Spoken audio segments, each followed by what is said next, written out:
ನಮಸ್ಕಾರ ವೀಕ್ಷಕರೇ, ತಮಗೆಲ್ಲ ಈ ದಿನದ ಧನ್ವಂತರಿ ಆರೋಗ್ಯ ಕಾರ್ಯಕ್ರಮಕ್ಕೆ ಸ್ವಾಗತ. ತಮಗೆಲ್ಲ ತಿಳಿದಿರಬಹುದು, ಆಗಸ್ಟ್ ಮೊದಲನೇ ವಾರ ನಾವು ವಿಶ್ವ ಸ್ತನ್ಯಪಾನ ಸಪ್ತಾಹವನ್ನು ಆಚರಿಸಿದ್ದೇವೆ. ನಮಗೆಲ್ಲ ಗೊತ್ತು, ತಾಯಿಯ ಹಾಲು ಅಮೃತಕ್ಕೆ ಸಮಾನ ಅಂತ. ಒಂದು ಜನಪದ ನುಡಿ ಈ ಥರ ಇದೆ: ಹಾಲು ಹಣ್ಣಿಗಿಂತ, ಜೇನುತುಪ್ಪಕ್ಕಿಂತ, ವಾಲಾಡಿ ಬೆಳೆದ ರಸಬಾಳೆ ಹಣ್ಣಿಗಿಂತ ತಾಯವ್ವ ನಿನ್ನ ಹಾಲು ಕಡು ರುಚಿ ಅಂತ. ಯಾಕೆ ಈ ಸ್ತನ್ಯಪಾನ ಸಪ್ತಾಹ ಆಚರಣೆ ಮಾಡ್ತೀವಿ? ನಮ್ಮ ಭಾರತೀಯರಿಗೆ ಸ್ತನ್ಯಪಾನದ ಮಹತ್ವದ ಬಗ್ಗೆ ಬಹಳಷ್ಟು ಅರಿವಿದೆ. ನಮ್ಮನ್ನು ನೋಡಿ ವಿದೇಶಿಯರು, ಪಾಶ್ಚಿಮಾತ್ಯರು ಸಹ ಇದನ್ನು ಕಲಿತಾ ಇದ್ದಾರೆ. ಆದರೂ ಸಹ ವಿಶ್ವ ಆರೋಗ್ಯ ಸಂಸ್ಥೆ ಈಗ 2 ದಶಕಗಳಿಂದ ಈ ಒಂದು ಸ್ತನ್ಯಪಾನ ಸಪ್ತಾಹವನ್ನು ಆಚರಿಸ್ತಾ ಇದೆ. ಸೊ ಇದ್ರ ಬಗ್ಗೆ ನಾವು ವಿಶೇಷವಾಗಿ ಮತ್ತು ಸಂಪೂರ್ಣವಾಗಿ ಮಾಹಿತಿಯನ್ನು ಪಡೆಯೋಣ. ಸೊ ಈ ಮಾಹಿತಿಯನ್ನು ನಮಗೆ ಕೊಡಲು ನಮ್ಮ ಜೊತೆ ಇರೋದು ಈ ದಿನ ಡಾಕ್ಟರ್ ನವೀನ್ ನಾಡಿಗ್. ಡಾಕ್ಟರ್ ನವೀನ್ ನಾಡಿಗ್ ನಮ್ಮ SS ವೈದ್ಯಕೀಯ ಮಹಾವಿದ್ಯಾಲಯ ಅಂದರೆ SS ಆಸ್ಪತ್ರೆಯಲ್ಲಿ ಮಕ್ಕಳ ವಿಭಾಗದಲ್ಲಿ ಸಹ ಪ್ರಾಧ್ಯಾಪಕರಾಗಿದ್ದಾರೆ ಮತ್ತು ಎಲ್ಲ ಮಕ್ಕಳ ನೆಚ್ಚಿನ ವೈದ್ಯರು ಸಹ ಆಗಿದ್ದಾರೆ.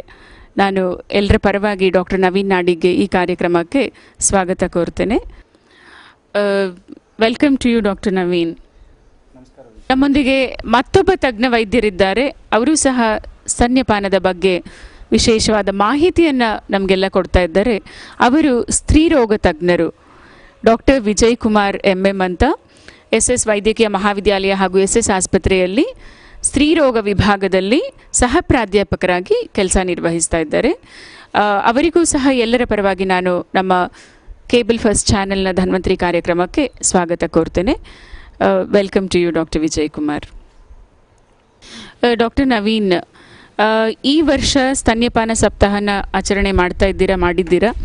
ಈ ಸ್ತನ್ಯಪಾನ ಸಪ್ತಾಹದ ಒಂದು ಧ್ಯೇಯವೇನು? Theme of this breastfeeding ಅಂತ ಹೇಳ್ತೇವೆ.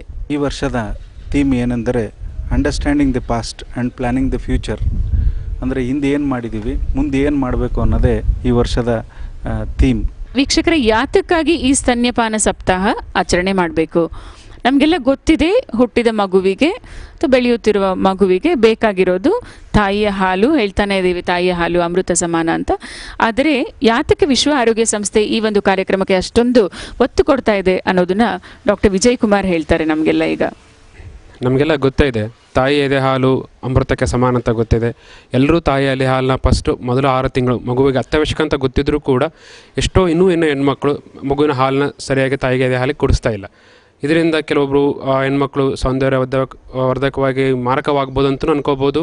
ಅಥವಾ ಕೆಲವು ಹೆಣ್ಮಕ್ಳು ಅವ್ರ ಉದ್ಯೋಗಸ್ಥ ಹೆಣ್ಮಕ್ಳು, ಅವರಿಗೆ ಟೈಮ್ ಆಗೋದಿಲ್ಲ, ಆಮೇಲೆ ಅವ್ರ ಫ್ಯಾಮಿಲಿ ಕಡೆಯಿಂದ ಅವ್ರಿಗೆ ಸಪೋರ್ಟ್ ಸಿಗೋದಿಲ್ಲ ಅಂತ ಅಂದರೂ ಕೂಡ ಅಂದ್ಕೊಂಡು ಈ ತಾಯಿ ಮಗುವಿಗೆ ಎದೆ ಹಾಲನ್ನ ಕುಡಿಸೋದು ಕಮ್ಮಿ ಮಾಡ್ತಾ ಇದ್ದಾರೆ. ಇದನ್ನೆಲ್ಲ ಅರಿವು ಮೂಡಿಸಲ್ಲ ನಾವು ಈ ಆಗಸ್ಟ್ ಮೊದಲ ವಾರದಲ್ಲಿ ಈ ಥರ ನಾವು ಒಂದು ಜಾಗತಿಕ ಒಂದು ವಿಚಾರಣೆಯನ್ನು ಮಾಡ್ತಾ ಇದ್ದೀವಿ ಈ ಥರ.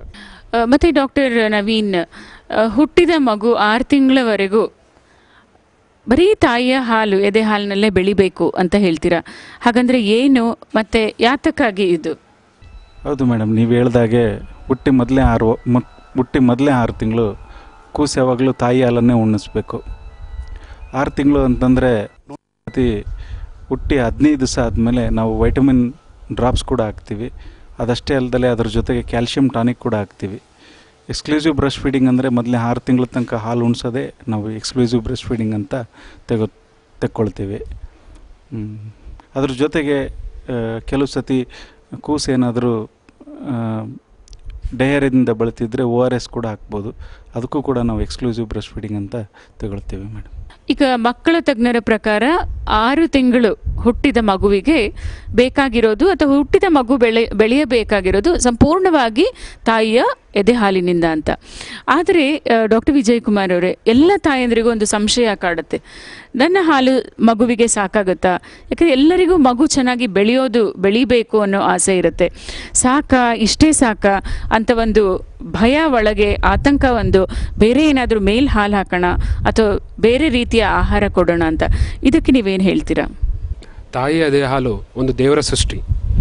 ಇದನ್ನು ನಾವು ಯಾವತ್ತೂ ಕಳ್ಕೋಬಾರ್ದು. ಇದನ್ನ ಎಲ್ಲ ತಾಯಿಯಂದ್ರೂ ನೀವು ಹೇಳಿದಾಗ ಮೇಡಮ್, ಅವ್ರಿಗೆ ಒಂದು ಅನುಮಾನ ಇದ್ದೇ ಇರುತ್ತೆ, ನನ್ನ ಮಗು ಎದೆ ಹಾಲು ಸಾಕಾಗುತ್ತಾ ಅಂತ.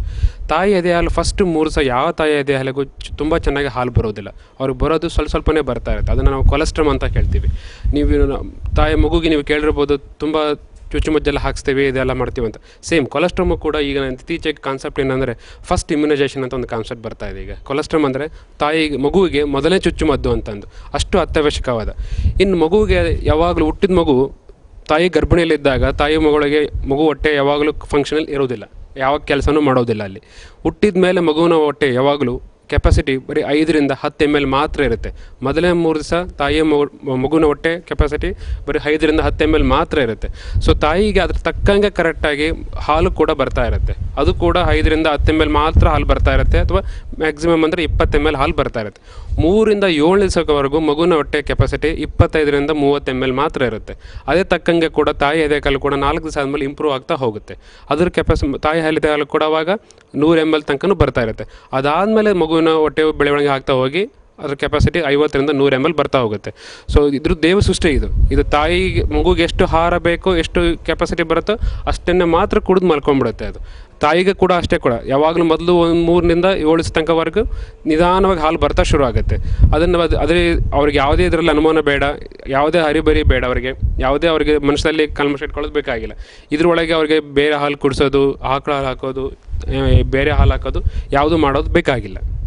ಈಗ ತಾನೇ ಶ್ರೀರೋಗ ತಜ್ಞರು ಹೇಳಿದರು, ಕೊಲೆಸ್ಟ್ರಮ್ ಅಂತ ಹೇಳಿದರು. ಈ ಕೊಲೆಸ್ಟ್ರಮ್ ಅಂತ ಹಾಲು ಮೊದಲೇ 3 ದಿವಸ ತಾಯಿ ಸೆಕ್ರೀಟ್ ಮಾಡ್ತಾಳೆ. ಈ ಕೊಲೆಸ್ಟ್ರಮ್ ಭಾಳ ರಿಚ್ ಇರುತ್ತೆ, ಕ್ಯಾಲರಿ ಡೆನ್ಸ್ ಇರುತ್ತೆ. ಈ ಕೊಲೆಸ್ಟ್ರಮ್ ಅನ್ನೋದು ಒಂದು ಸತಿ ಕೂಸು ಎದೆಯನ್ನು ಕಚ್ಚಿ ಕುಡಿದ್ರೆ ಬರೋದೇ 15ರಿಂದ 16 ಹನಿ ಬರುತ್ತೆ. ಅಂದರೆ ಅದು ಈಕ್ವಲೆಂಟ್ ಟು 1 ml ಇರುತ್ತೆ. ಭಾಳ ಕ್ಯಾಲರಿ ಇರುತ್ತೆ. ಕ್ಯಾಲರಿ ಅಂದರೆ ಅದು 1 ml ಅಲ್ಲೇ 60ರಿಂದ 70-80 ಕ್ಯಾಲರಿ ತನಕನೂ ಇರುತ್ತೆ. ಆ ಕೊಲೆಸ್ಟ್ರಮ್ಮಲ್ಲಿ ಭಾಳ ಇಮ್ಯುನೋಗ್ಲೋಬುಲಿನ್ಸ್ ಇರುತ್ತೆ, ಆಮೇಲೆ ವೈಟಮಿನ್ಸ್ ಇರುತ್ತೆ, ಪ್ರೋಟೀನ್ ಇರುತ್ತೆ. ಹಾಗಾಗಿ ಕಡಿಮೆ ಹಾಲು ಬಂದರೂ ಕೂಡ ಅದು ಭಾಳ ಪೌಷ್ಟಿಕ ಇರುತ್ತೆ. ಆ ಕೊಲೆಸ್ಟ್ರಮ್ ಅನ್ನೋದನ್ನ ಯಾವುದೇ ಕಾರಣಕ್ಕೂ ಕೂಡ ಯಾವ ತಾಯಿಂದರೂ ಕೂಡ ಅದು ಕೆಟ್ಟ ಹಾಲು, ಗಟ್ಟಿ ಹಾಲು ಅಂತ ಹೇಳ್ಬಿಟ್ಟು ಅದನ್ನ ತೆಗೆದುಬಿಟ್ಟು ಚೆಲ್ಲಬೇಡಿ. ವೀಕ್ಷಕರೇ, ಇಬ್ಬರೂ ಡಾಕ್ಟರ್ ನಮಗೆ ಬಹಳ ಚೆನ್ನಾಗಿ ಹೇಳಿದ್ದಾರೆ.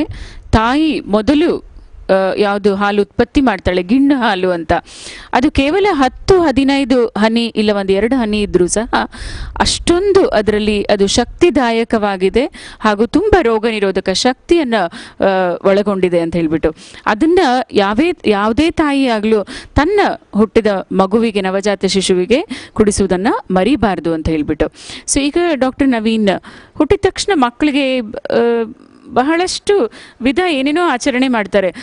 ಕೆಲವರು ಒಂದು ತೊಟ್ಟು ಕತ್ತೆ ಹಾಲು ಹಾಕೋದಾಗಲಿ ಅಥವಾ ಬೇರೆ ಹಾಲು ಹಾಕೋದಾಗಲಿ ಇನ್ನೇನೋ. ಸೊ ಇಂತಹ ಅಪನಂಬಿಕೆಗಳು, ಕುರುಡು ನಂಬಿಕೆಗಳು ಬಹಳಷ್ಟು ಇದೆ.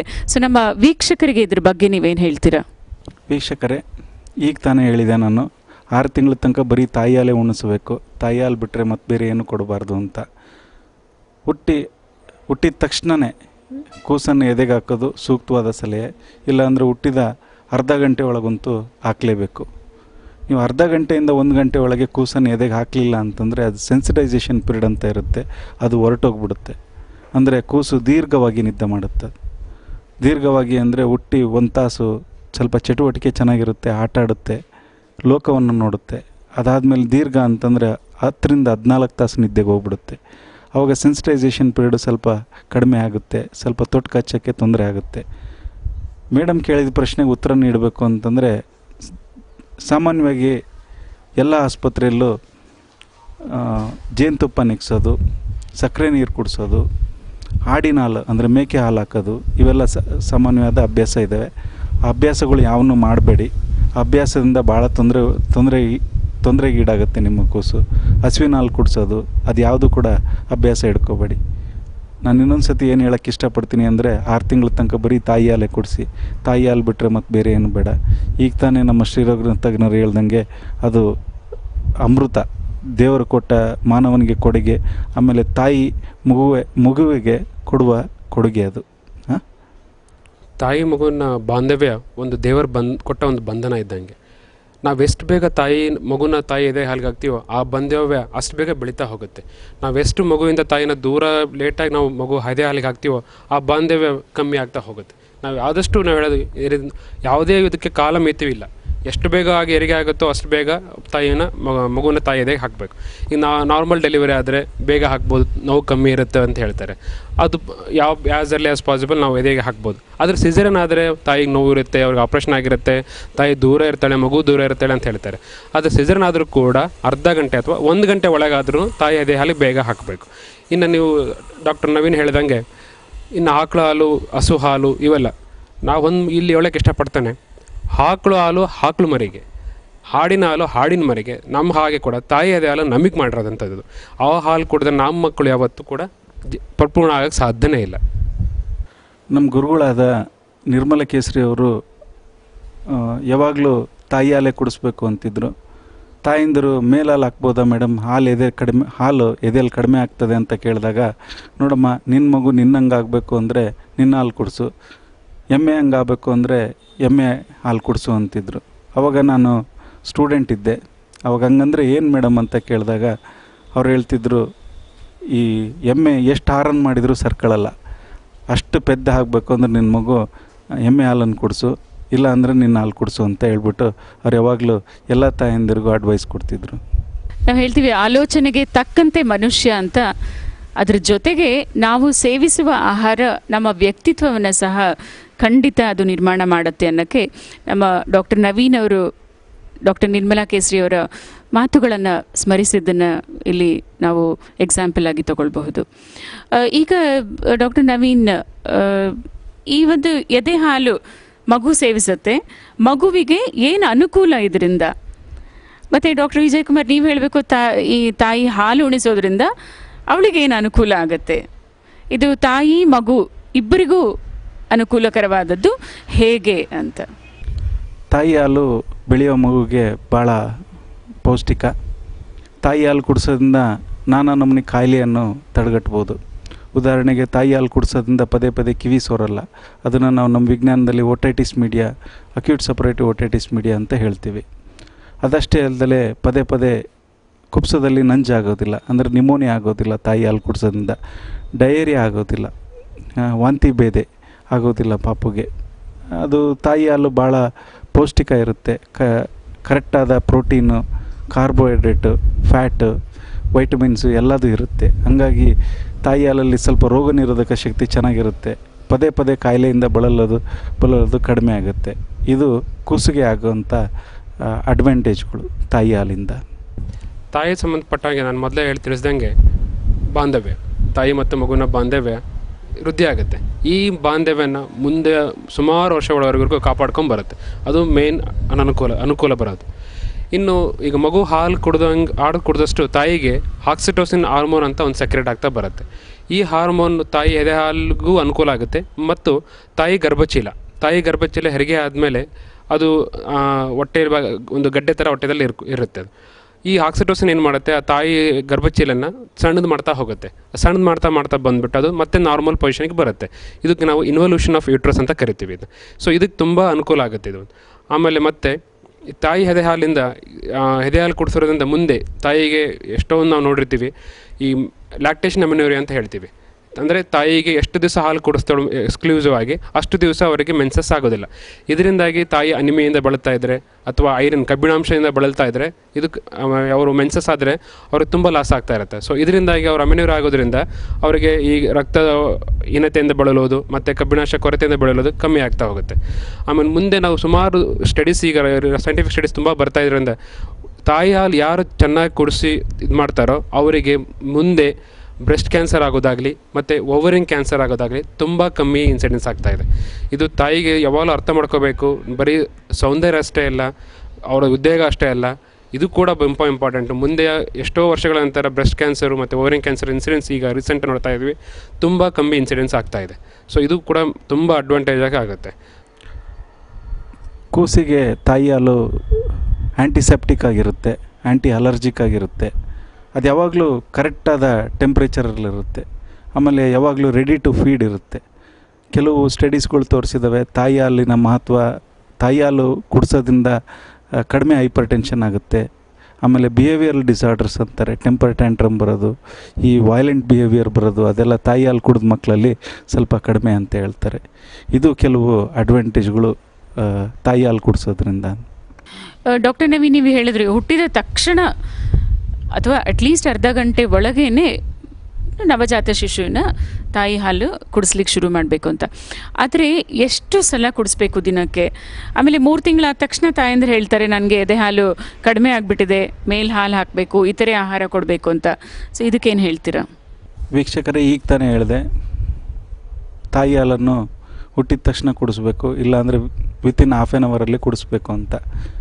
ಇಷ್ಟು ಸಾರಿ ಅಷ್ಟು ಸಾರಿ ಅಂತ ಏನಿರಲ್ಲ, ಇದು ಡಿಮ್ಯಾಂಡ್ ಫೀಡ್ ಅಂತ.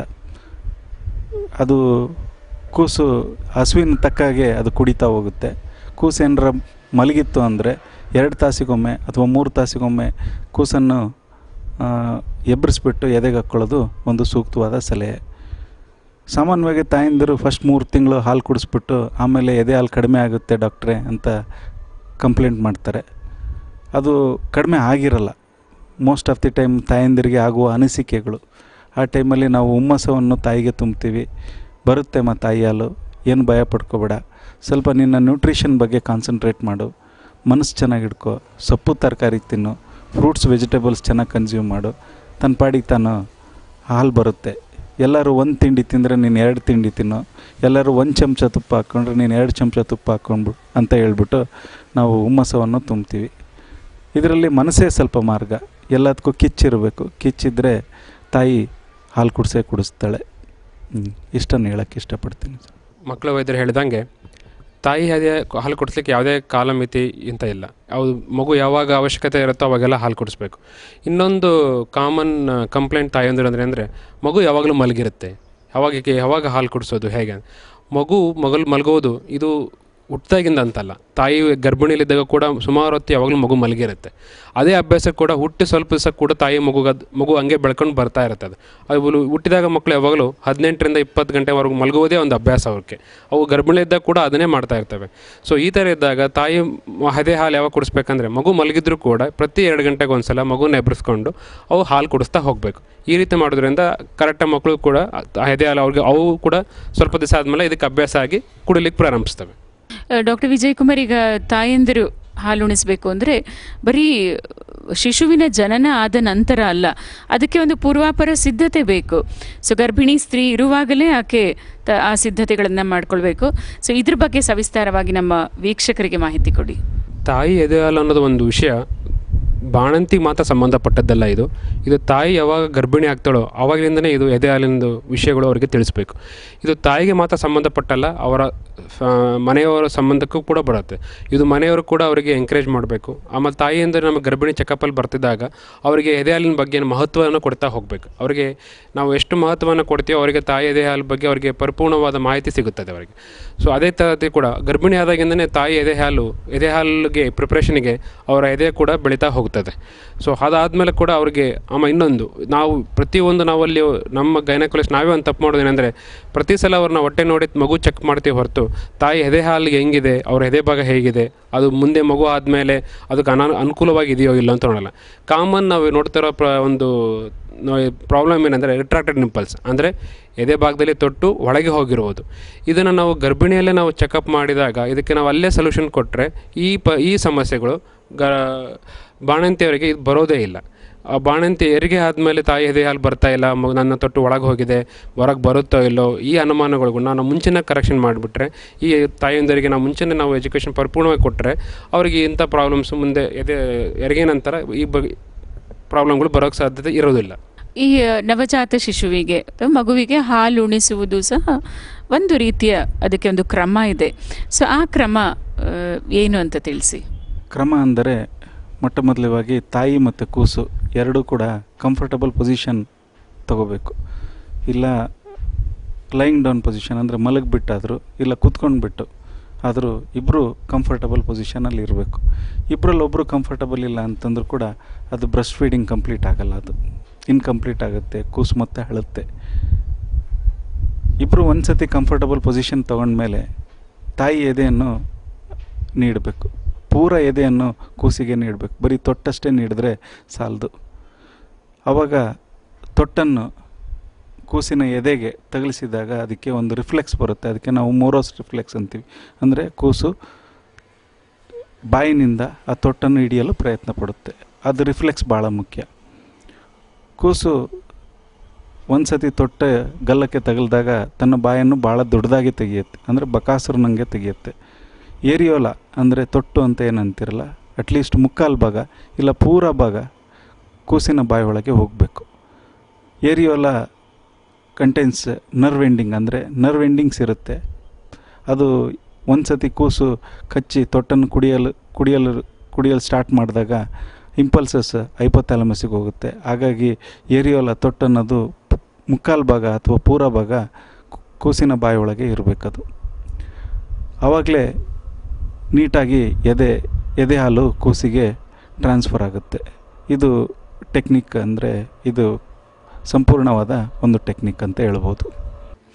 ಈಗ ಇಷ್ಟೆಲ್ಲ ಸರಿಯಾದ ಕ್ರಮವನ್ನು ಅನುಸರಿಸಿ ತಾಯಿ ಮಗುವಿಗೆ ಹಾಲು ನೀಡಲು ಶುರು ಮಾಡಿದರೂ ಸಹ ಅನೇಕ ಸಮಸ್ಯೆಗಳನ್ನು ಎದುರಿಸ್ತಾರೆ ತಾಯಿ ಮತ್ತು ಮಗು. ಆ ಸಮಸ್ಯೆಗಳು ಯಾವ್ಯಾವು, ಆ ಸಮಸ್ಯೆಗೆ ಪರಿಹಾರ ಏನಿದೆ ಅಂತ? ತಾಯಿ ನನ್ನ ಮಗು ಎದೆ ಹಾಲುಣಿಸೋದು ಒಂದು ಸಹಜ ಕ್ರಿಯೆ.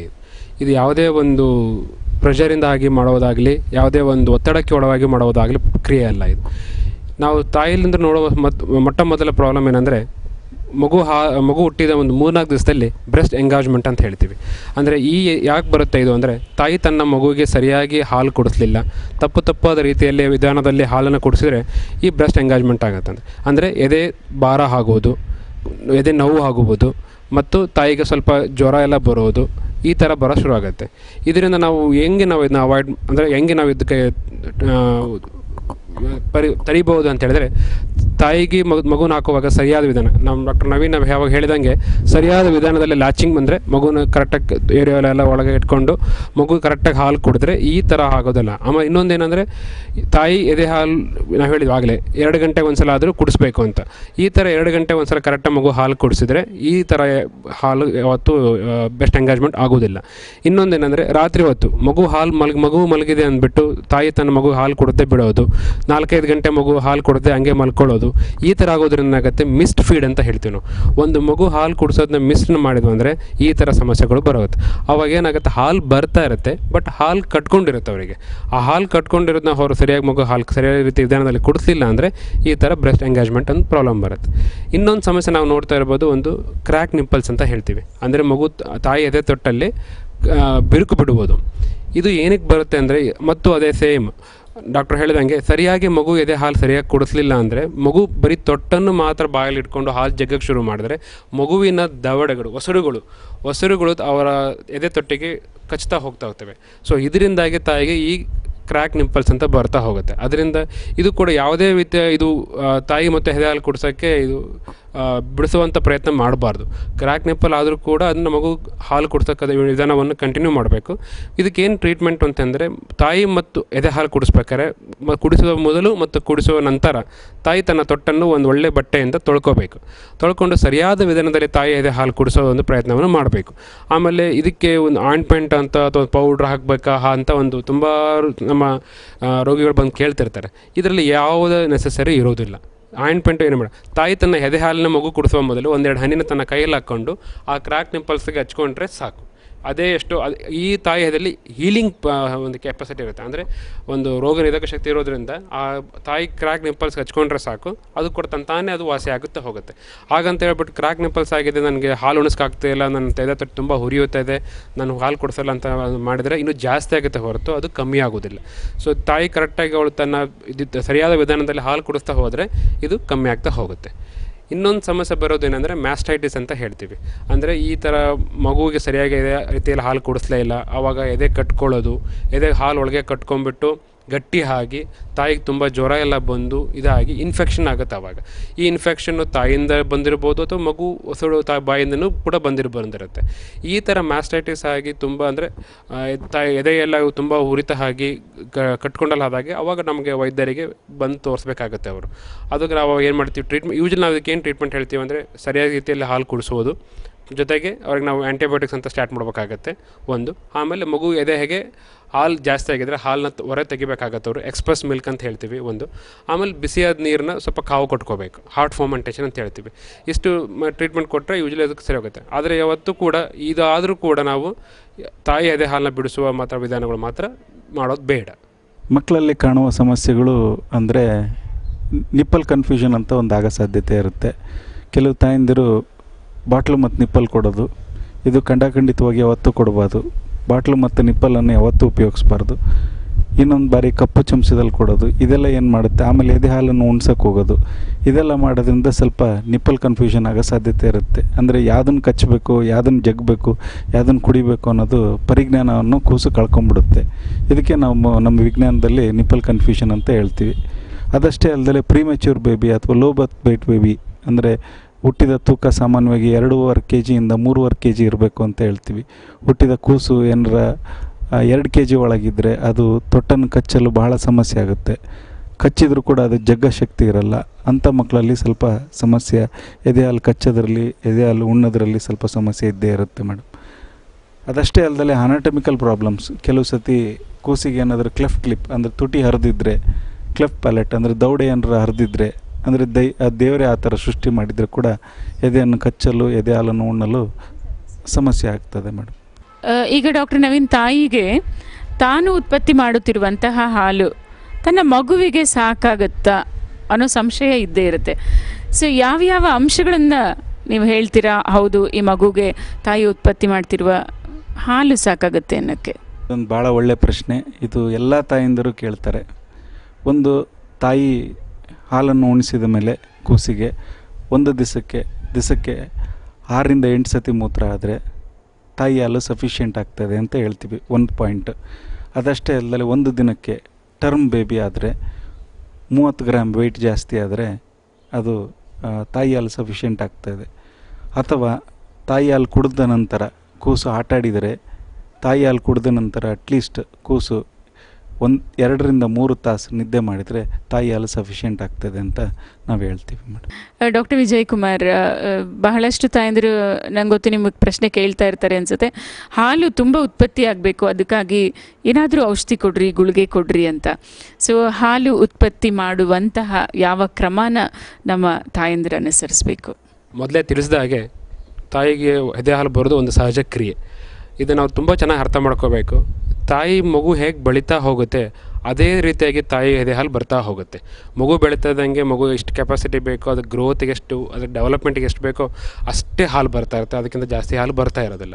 ಇದು ಕೂಡ ತಾಯಿ ಅಷ್ಟೇ ಕೂಡ. ಫಸ್ಟ್ ನಾನು ಮುಂಚೆ ಹೇಳ್ದಂಗೆ 7 ದಿವಸ ಒಳಗೆ ಮಗು ಕೆಪಾಸಿಟಿ ಕಮ್ಮಿ ಇರುತ್ತೆ, ಅದ್ರ ತಕ್ಕಂಗೆ ಹಾಲು ಬರ್ತಾ ಇರುತ್ತೆ. ನೀವು ಮೊದಲು 7 ದಿವಸಕ್ಕೆ ತಾಯಿಗೆ 100 ml ಆಗಲಿ 200 ml ಆಗಿ ಹಾಲು ಬರುವುದಿಲ್ಲ. ಅದು ಏನಾದರೂ 5 ದಿವಸ ಆಗಿ 7 ದಿವಸ ಆದಮೇಲೆ ಕೂಡ ತಾಯಿ ಹಾಲು ಜಾಸ್ತಿ ಆಗ್ತಾ ಹೋಗುತ್ತೆ. ಇದನ್ನು ಎಲ್ಲ ತಾಯಿಯಂದು ಅರ್ಥ ಮಾಡ್ಕೋಬೇಕು. ಆಮೇಲೆ ಇನ್ನೊಂದು ನಾವಲ್ಲಿ ನಮ್ಮ ಹಳ್ಳಿಗಳಲ್ಲಿ ನಾವು ತುಂಬ ನೋಡಿದ್ದೀವಿ, ಬಾಣಂತಿಯವ್ರನ್ನ ನೀರು ಕುಡಿಸೋದೇ ಇಲ್ಲ. ಅವ್ರಿಗೆ ಕೊಟ್ಟರೆ ಬಾಣಂತಿಯವ್ರು ನೀರು ಕುಡಿದ್ರೆ ಅವರಿಗೆ ಶೀತ ಆಗುತ್ತೆ, ನೆಗಡಿ ಆಗುತ್ತೆ. ಆ ಶೀತ ನೆಗಡಿ ತಮ್ಮ ಮಕ್ಕಳಿಗೆಲ್ಲ ಬರುತ್ತೆ. ಇದು ಒಂದು ಮೂಢನಂಬಿಕೆ.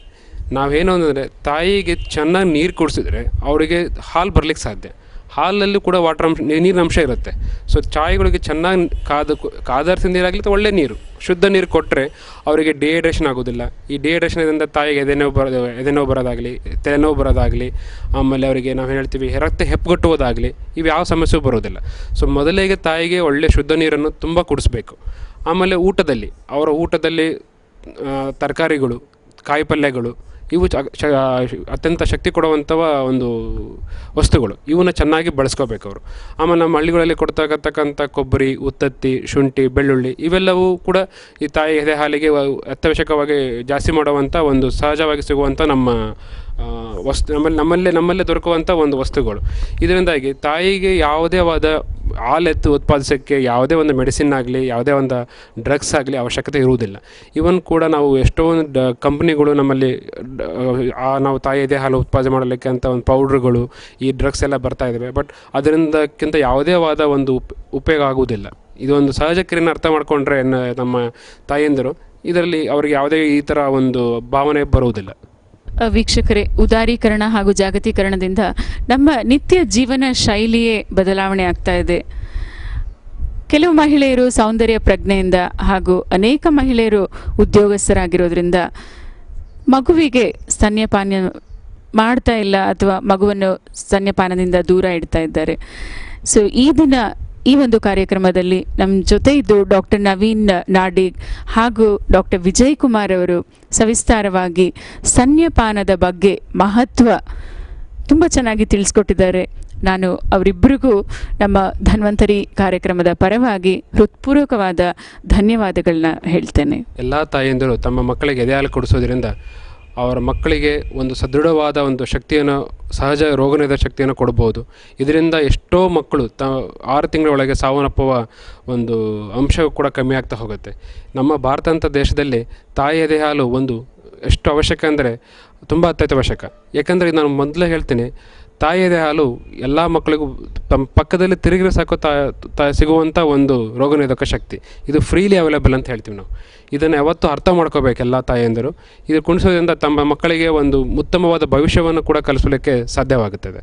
ಸೊ ಅವತ್ತು ಕೂಡ ತಾಯಿಗೆ ಮೊದಲ 6 ತಿಂಗಳು ತಾಯಿ ಎದೆ ಹಾಲನ್ನೇ ಕೊಡಬೇಕು. ಅಟ್ಲೀಸ್ಟ್ ಅದಾದಮೇಲೆ ಬೇರೆ ಫುಡ್ ಜೊತೆಗೆ 2 ವರ್ಷ ತನಕ ತಾಯಿ ಎದೆ ಹಾಲನ್ನು ಕಂಟಿನ್ಯೂ ಮಾಡಬೇಕು. ವೀಕ್ಷಕರೇ, ತಾಯಿಯ ಹಾಲು ಅಮೃತಕ್ಕೆ ಸಮಾನ ಅಂತ ಮತ್ತೆ ಮತ್ತೆ ಹೇಳ್ತಾ ನಾವು ಈ ದಿನದ ಧನ್ವಂತರಿ ಆರೋಗ್ಯ ಕಾರ್ಯಕ್ರಮದಲ್ಲಿ ಸ್ತನ್ಯಪಾನದ ಬಗ್ಗೆ ಮಹತ್ವವನ್ನು ತಿಳ್ಕೊಂಡಿದ್ದೇವೆ. ಈ ಕಾರ್ಯಕ್ರಮವನ್ನು ಇಲ್ಲಿಗೆ ನಾವು ಮುಕ್ತಾಯಗೊಳಿಸ್ತಾ ಇದ್ದೇವೆ. ಮತ್ತೆ ಮುಂದಿನ ವಾರ ತಜ್ಞ ವೈದ್ಯರೊಂದಿಗೆ ಧನ್ವಂತರಿ ಕಾರ್ಯಕ್ರಮದಲ್ಲಿ ಭೇಟಿಯಾಗೋಣ. ನಮಸ್ಕಾರ.